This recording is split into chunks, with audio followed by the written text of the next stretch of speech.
Today we are going to present you Subhash Chandra Bose's famous speech, "Give me blood, I promise you freedom." Now I tell you some basic information about Netaji Subhash Chandra Bose. Subhash Chandra Bose, popularly known as Netaji. He was a great militant freedom fighter and a patriot.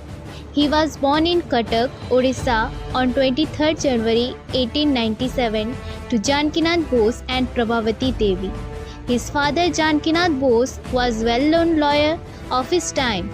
His mother Prabhavati Devi was a religious woman. Netaji fought for India's freedom with bravery.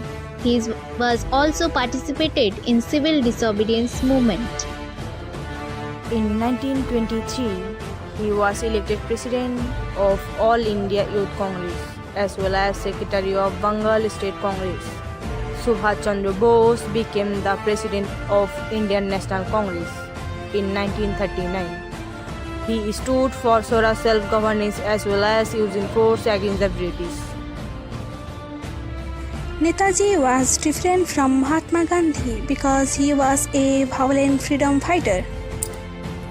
The Azad Hind Fauj was formed by Netaji Subhash Chandra Bose in 1942 to control of Indian National Army and was able to recognize the fledgling army and organize massive support among the expatriate Indian population in Southeast Asia.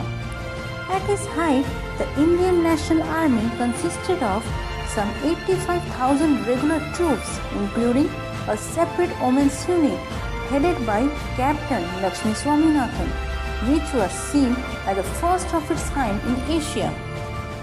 Netaji Subhash Chandra Bose famous speech, "Give me blood, I promise you freedom." His speech delivered in Burma to the member of his Indian National Army in 1994.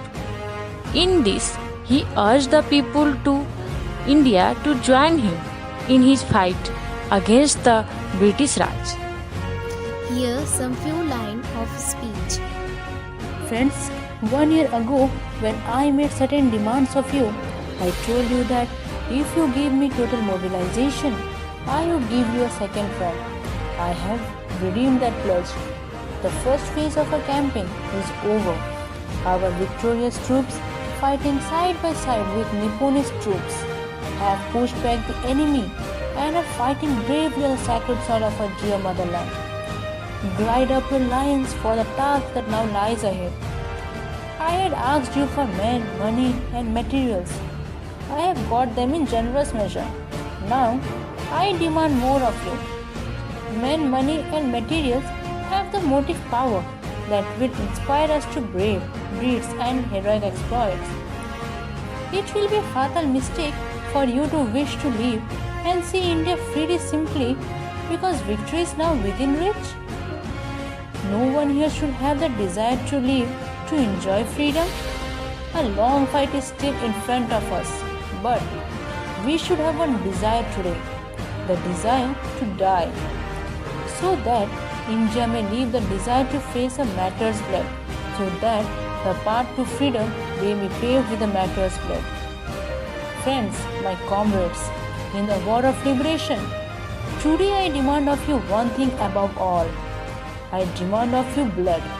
Yes, it is the blood alone that can avenge the blood that the enemy has spilled. It is the blood alone that can pay the price of freedom. So, at last I want to say that give me blood and I promise you freedom.